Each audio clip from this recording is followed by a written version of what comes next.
Yuk kembali lagi di channel Vokauser Anime. Kali ini kita akan kembali ngelanjutin lagi alur cerita dari Sword Saint Return ya guys ya. Seperti biasa bagi kawan-kawan yang mau traktirin kopi, maka link traktirannya ada di deskripsi di bawah. Oke lah, kita lanjutkan videonya. Di video sebelumnya berakhir di mana Tanggunak meminta Chunmyung untuk datang ke tempatnya karena ada hal emergensi yang harus segera dia bicarakan.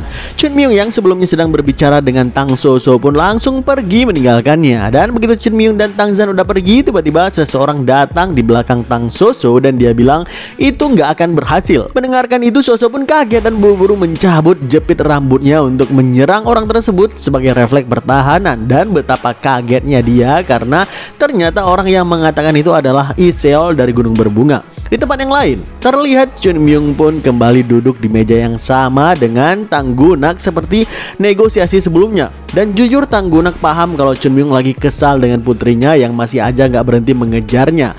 Chunmyung nggak mau buang-buang waktu lagi. Dia pun langsung to the point dan menanyakan kenapa Tanggunak kembali memanggilnya kali ini. Tanggunak menjawab, "Aku udah mengamankan jalur perdagangan yang kau minta sebelumnya. Beberapa kelompok dagang di Chengdu sedang mempersiapkan rute perdagangan ke Yunan.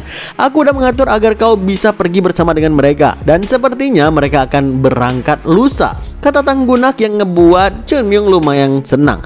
Barulah kemudian dia cerita tentang alasannya memanggil Chunmyung yang sebenarnya. Tanggunak bilang teman sejati adalah mereka yang bisa menerima kekurangan satu sama lainnya tanpa ragu, bukan? Jika kau ingin menjadi teman bagi keluarga Tang, kau harus tahu tentang hal ini. Ada perebutan kekuasaan yang halus antara kepala keluarga dan para elder di keluarga Tang. Apa kau bisa terima kalau terseret dalam konflik tersebut? Semua detailnya Tanggunak ceritakan, termasuk pertaruhan dengan elder Tang Wei terkait permintaan duel resmi antara cucunya Tang Wei ini dengan Chunmyung. Mendengarkan cerita tersebut, Chunmyung pun berpikir sejenak dan tiba-tiba dia kembali teringat di masa lalu kalau sahabatnya Tang Bo pernah punya mimpi untuk mendukung keluarganya sebagai elder jika perang udah berakhir nanti. Hal itu ingin dia lakukan agar keluarga Tang menjadi lebih kuat lagi. Apalagi selama ini Tang Bo cuma numpang nama di Dewan Elder, tapi nggak pernah benar-benar peduli dengan keluarganya. Siapa sangka apa yang Tang Bo khawatirkan dulu ternyata Chunmyung melihat langsung dengan mata kepalanya saat ini.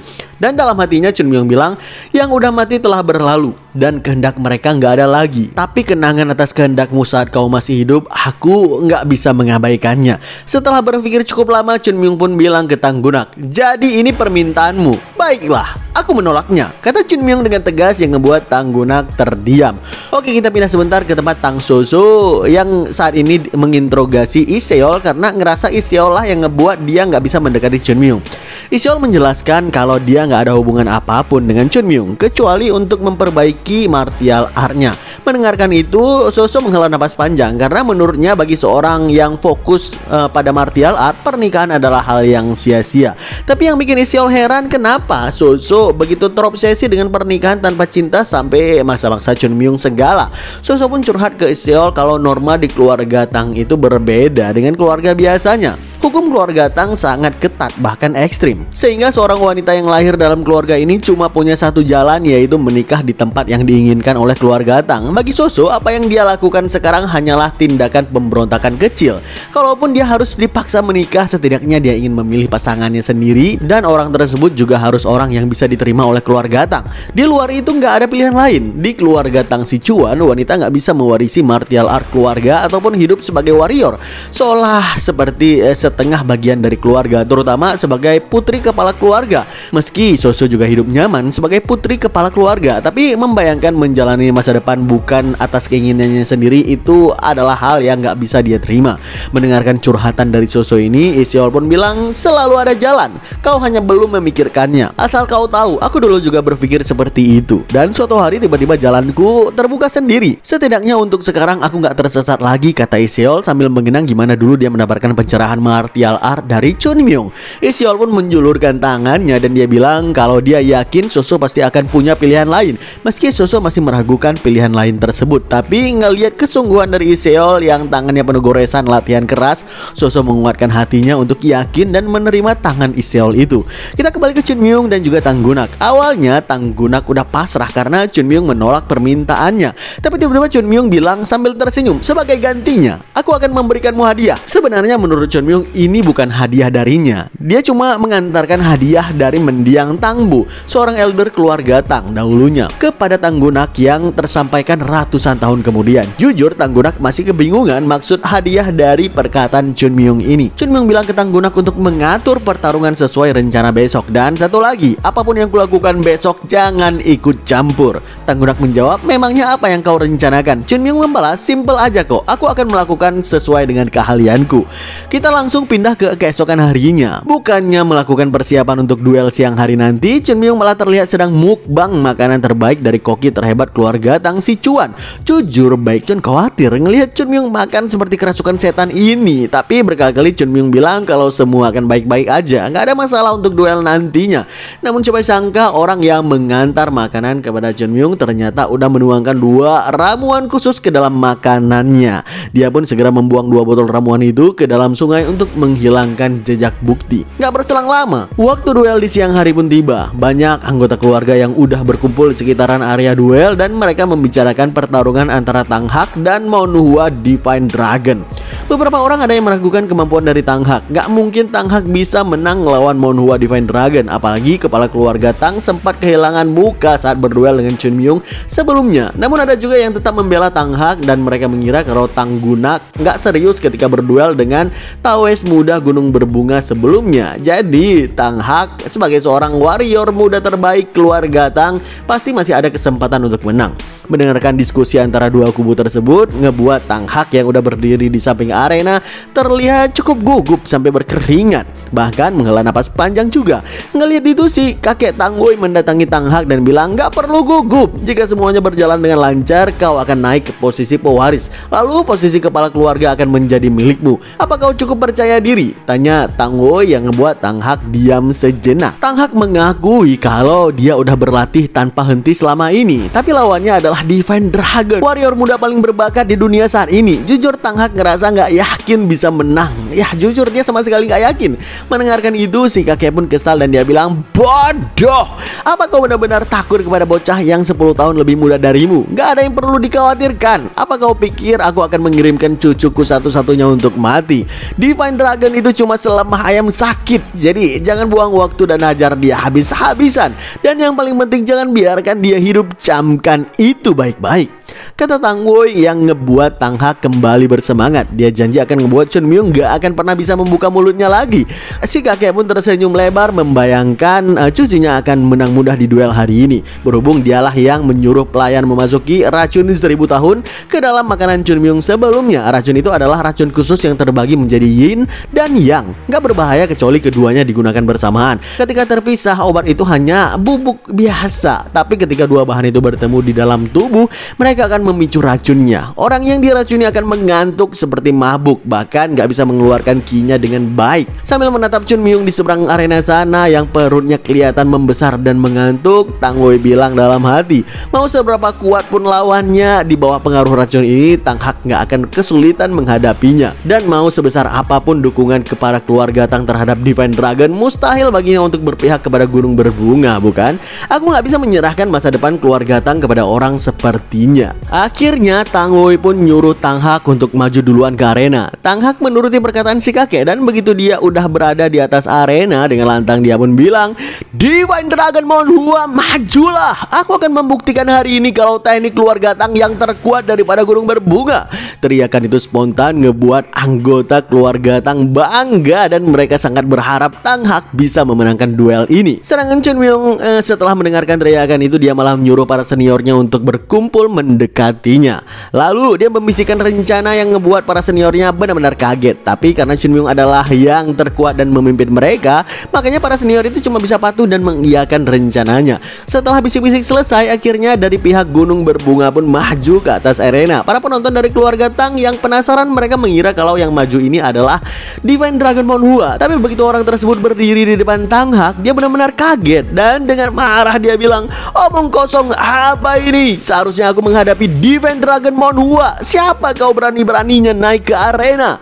Siapa sangka yang naik ke arena adalah Yu Iseol. Tang Hak benar-benar kesal. Permintaan duelnya dianggap remeh seperti ini. Dengan lantang dia pun bilang, Divine Dragon Monhua, menurut kesepakatan kaulah yang harus melawanku. Kenapa kau malah mengirim wanita ini? Sambil bercanda, Chun Myung ngejawab, ya aku nggak bisa menahan diri tadi pagi. Lihat perutku yang ini. Aku kebanyakan makan pagi dan sekarang jadi begah dan terlalu kenyang. Jujur makanan keluarga Tang itu terlalu enak. Jarang-jarang aku datang kemari, jadi wajar dong aku makan banyak, ya kan? Kata Chun Myung sambil menepuk-nepuk perutnya. Kebanyakan makan? Begah kau bilang. Apa semua murid gunung berbunga nggak tahu malu seperti kau ini? Kata Tang Hak yang benar-benar marah ngelihat sikap meremehkan Chun Myung. Tapi Chun Myung malah menjawab, malu. Wah, pintar ngelawak kau ya. Siapa di sini yang sebenarnya nggak tahu malu? Kau bilang kau akan melawanku. Dengan skill apa? Aku ini Divine Dragon Monhua. Terus kau itu siapa? Kata Chun Myung yang ngebuat Tang Hak terdiam sejenak. Tang Hak nggak terima ngelihat Chun Myung menyombongkan ketenarannya, karena hal itu memalukan bagi seorang warrior. Namun Chun Myung langsung menjawab, memalukan sebagai seorang warrior katamu? Omong kosong macam apa itu? Kau pikir aku mendapatkan gelar ini karena hoki atau semacamnya? Apa kau tahu gimana aku mendapatkan reputasi ini? Aku bekerja keras, menebas pedang, berlari sampai tubuhku berdarah untuk mendapatkan ini. Bertahun-tahun aku push up 100 kali setiap hari, 100 sit up, 100 squat, bahkan 100 km. Terus sekarang kau ingin berduel denganku? Seseorang yang gak pernah ku dengar namanya ingin menantangku. Kau pikir kau bisa numpang ketenaran gitu jika berduel denganku? Udahlah, jangan buang-buang tenagamu.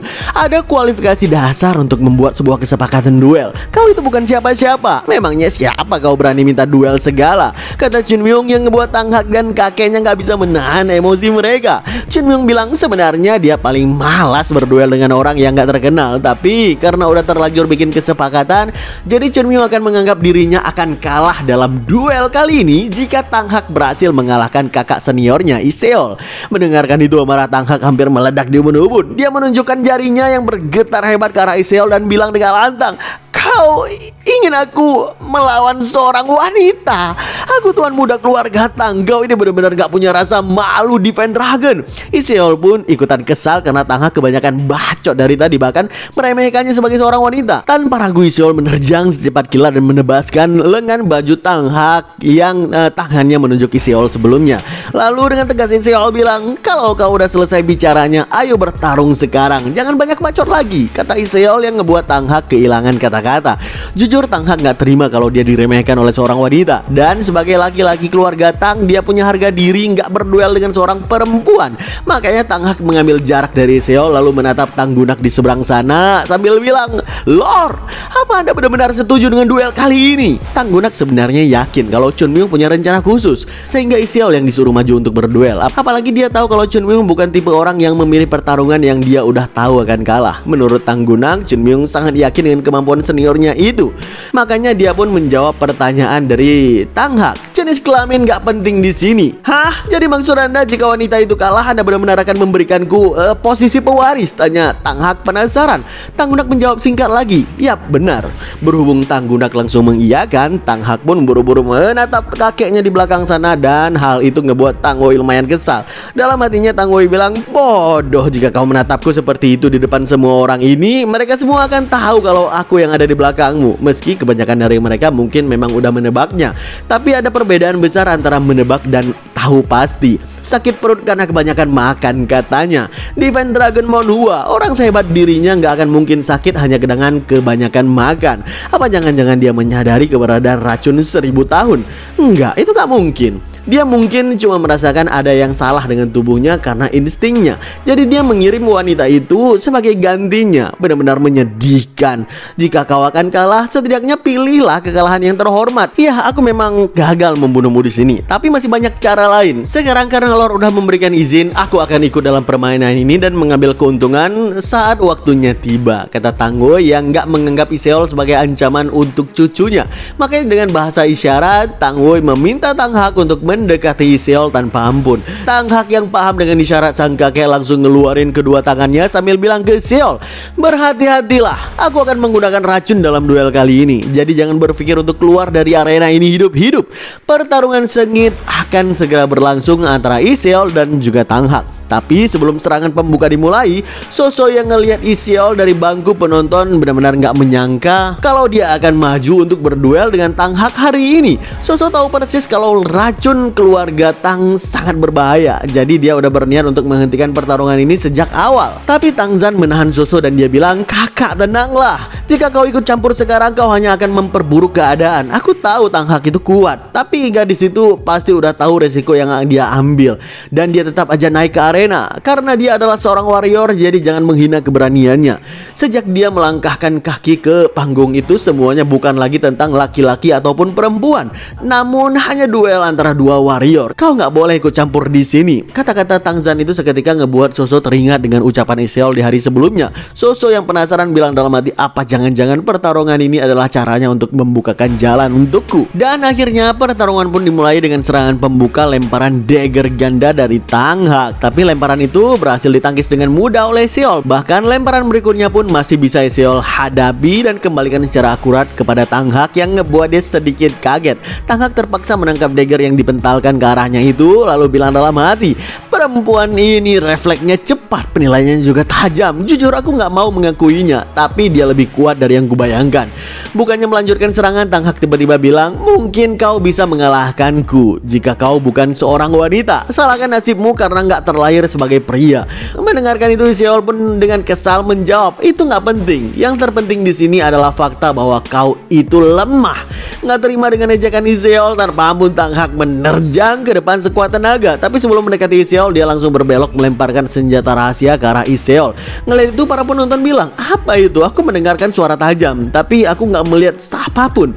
Kata penonton yang ngelihat Tang Hak terus berputar mengelilingi Iseol secepat mungkin, lalu terus melemparkan senjata rahasianya. Dan ternyata Tang Hak melemparkan senjata rahasia yang sangat sulit dilihat oleh mata biasa, dan bahkan jumlahnya sangat banyak. Seketika Iseol tersentak kaget dan tanpa ragu dia menebaskan pedangnya membentuk sebuah perisai pedang dengan ritme putaran sehingga jarum-jarum yang dilemparkan itu terpental sampai ke bangku penonton. Hal itu ngebuat Tang Zhan dan yang lainnya terpaksa menahan jarum-jarum tersebut dengan baju mereka. Begitu jarum-jarum itu berjatuhan ke lantai, akhirnya mereka pun tahu kalau senjata rahasia yang Tang Hak gunakan adalah jarum rambut sapi. Berhubung Iseol terus-menerus berhasil menahan jarum-jarum tersebut secara sempurna, hal itu ngebuat Tang Hak benar-benar marah. Makanya selagi Iseol masih berusaha untuk menahan, Tang Hak terus saja mencari kelemahan pertahanan pedang dari Iseol. Begitu dia menemukannya, dia langsung menembakkan satu jarum dengan kekuatan yang jauh lebih kuat lagi sehingga jarum itu melesat secepat kilat mengenai lengan kiri Iseol tanpa bisa dia tangkis kali ini. Iseol mencabut jarum tersebut dari lengannya, dan dari warna jarumnya sih dia tahu kalau itu beracun. Tang Hak pun bilang, "Begitu racunnya menyebar, kau nggak akan bisa menggerakkan lengan kirimu lagi. Jika kau melewatkan satu aja dari senjata yang nggak terlihat, yang nggak terhitung jumlahnya ini, itu sama aja dengan kekalahanmu. Jadi sekarang harusnya kau udah sadar teror dari teknik keluarga Tang, bukan?" Asal kau tahu, kekuatan sejati keluarga Tang muncul saat racun dan senjata rahasia digabungkan. Semakin lama waktu berlalu, kondisimu akan semakin memburuk. Akuilah kekalahanmu itu dan menyerahlah. Jika kau memohon ampun kepadaku sekarang, mungkin aku akan menyelamatkan nyawamu. Meski tangan kirinya udah bergetar hebat akibat efek racun, Iseol malah bilang dengan lantang, "Racun? Kau ini bodoh ya? Apa kau benar-benar berpikir kau masih bisa berdiri sampai racun itu menyebar, hah?" Kata Iseol yang langsung menerjang secepat kilat ke arah Tang Hak. Tang Hak tahu kalau Iseol akan menerjang maju karena memang itulah satu-satunya cara baginya untuk punya kesempatan menang. Namun siapa sangka Tang Hak udah mempunyai persiapan untuk menghadapi musuh agresif menyerangnya. Tanpa ragu dia mengerahkan Soul Cutting Sand yang ngebuat Soso yang ngelihat dari bangku penonton terkaget-kaget. Soso bilang dia menggunakan pasir beracun untuk mengaburkan penglihatan dan mengulur waktu. Semakin lama ini berlangsung, semakin racun itu menyebar dalam tubuh wanita tersebut. Dan benar aja, Iseol terpaksa menutup hidungnya untuk mencegah pasir masuk ke dalam tubuhnya. Namun sambil membayangkan sosok ayahnya yang pantang menyerah, Iseol nggak akan mundur cuma karena pasien racun ini. dan Isiol pun mulai mengerahkan stand pedang gunung berbunganya. Seketika aura bunga plum mulai bermunculan di sekitarnya. Sementara itu mata Tanghak yang terkena efek dari pasirnya sendiri melompat tinggi ke atas untuk menghindari racun pasir itu. Sambil menyiapkan beberapa dagger sekaligus, Tanghak berusaha mencari posisi Isiol ke sana kemari di antara racun pasir itu. Sayang dia nggak bisa melihat jejak Isiol sedikit pun. Dan tiba-tiba Tanghak benar-benar kaget begitu melihat Isiol muncul dengan aura bunga plum di sekitarnya. Dengan mata yang terbuka lebar dan wajah yang berkucuran keringat, Tanghak bilang dalam hati, "Apa? Sejak kapan dia berada di bawahku? Gimana bisa dia bergerak di tengah-tengah soul cutting sand itu?" Isiol mengerahkan salah satu teknik plum blossom bernama Seven Plum Blossom Sword, yang aura bunganya menjadi semacam barrier untuk menghempaskan pasir racun Tanghak secara sempurna. Dan begitu Isiol mengarahkan serangannya ke atas, seketika aura bunga plum yang jumlahnya nggak terhitung itu melesat secepat kilat ke atas. Dengan gerakan yang sangat indah, aura bunga itu menghilangkan semua pasir di sekitaran mereka, sehingga Isiol bisa ngelihat posisi Tanghak secara sempurna. Kali ini selagi Tanghak kesakitan terkena damage dari aura bunga plum, tanpa ragu Isiol melompat sekuat tenaga ke atas untuk melancarkan serangan pamungkas Plum Blossom Sword teknik yang langsung menghantamkan wajah Tanghak menggunakan punggung pedang dengan begitu dahsyat, yang diikuti dengan ledakan bunga plum bermekaran indah di atas langit layaknya kembang api tahun baru Cina. Saking indahnya ngebuat Chunmyung dan kawan-kawan tersenyum bangga, sedangkan semua anggota keluarga Tang terkaget-kaget dan terkesima, terutama Tang Soso yang gak menyangka kalau Isiol mampu mengerahkan teknik pedang semegah itu sebagai seorang wanita. Akhirnya Tanghak pun jatuh terbanting ke lantai arena dengan wajahnya yang memar dan darah berkucuran dari hidung serta mulutnya juga. Isiol yang udah mendarat ke lantai mendekati Tanghak yang terbaring lemas di sana dan dia bilang, "Udah kubilang bukan kau itu lemah." Jujur Tanghak heran dan penasaran ngelihat Isiol mampu mengerahkan serangan sedahsyat itu. Padahal tanda-tanda di tubuhnya udah jelas kalau racunnya udah mulai menyebar. Bagi Tanghak, Isiol itu udah seperti orang gila yang gak peduli dengan racun di tubuhnya. Tapi Isiol ngejawab, "Kau itu katak dalam tempurung. Mereka yang gak pernah benar-benar bertarung dengan mempertaruhkan nyawa gak pantas bicara soal kekuatan." Mendengarkan itu Tanghak benar-benar kesal. Dia pun mencoba bangkit dan bilang, "Wanita sialan, kau pikir kau bisa?" Belum habis Tanghak bicara, tiba-tiba Isiol mengangkat pedangnya tinggi-tinggi dan menghantamkan punggung pedang ke wajah dan kepalanya berkali-kali dengan keras, lagi dan lagi tanpa henti, hingga ngebuat Baekhyun dan kawan-kawan bergiring ngeri ngelihatnya. Sambil terus memukuli wajah Tanghak tanpa ampun, Isiol bilang, "Kepalamu, mulutmu, dan otakmu tolol semuanya, banyak bacot." Setelah puas memukuli Tanghak sampai babak belur, barulah Isiol mulai berjalan meninggalkan arena. Ngelihat itu Chunmyung tersenyum puas dan dia nggak menyangka ternyata Isiol meniru caranya untuk menghukum orang yang kebanyakan bacot. Setelah menerima penawar racun dari Tanggunak, Chunmyung pun turun dari gazebo penonton untuk memberikan penawar racun itu ke Isiol. Jujur dalam hati Isiol, Chunmyung juga termasuk orang yang banyak ngomong, tapi bedanya dia memang beneran kuat. Isiol memakluminya. Sambil memberikan penawar racunnya ke Isiol, Chunmyung bilang, "Kenapa kau bertarung dengan sembrono?" Isiol menjawab, "Aku nggak mau menghirup udara yang sama dengannya." Demi memastikan pengobatan racun Isiol, Chunmyung menyuruh Jogul untuk pergi bersama Isiol untuk melindunginya. Barulah kemudian Chunmyung meminta pedang Baekhyun karena udah saatnya baginya memberikan hadiah utama untuk keluarga Tang. Sambil mengikat pedang Baekhyun ke pinggangnya, Chunmyung bilang dalam hati, "Lebih tepatnya aku akan meneruskan hadiah yang dititipkan padaku." Sambil terus melangkah maju ke depan menuju ke arena, tiba-tiba Chunmyung ngeluarin gumpalan kain dari dalam bajunya. Siapa sangka perut kembungnya yang dia bilang tadi itu cuma acting doang di hadapan semua orang. Dengan tatapan serius, Chunmyung bilang dalam hati, "Bersiaplah. Tongkat leluhur biasanya akan menyakitkan." Yuk kita cukupkan ceritanya sampai di sini ya guys ya. Apakah Chunmyung akan bertarung untuk membungkam Elder Tang Wei yang gak tahu diri itu? Wah, menarik nih. Saksikan terus alur cerita Sword Sign Return hanya di channel Fokuser Anime dan stay update. Bagi kawan-kawan yang mau traktirin kopi, link traktirannya ada di deskripsi di bawah.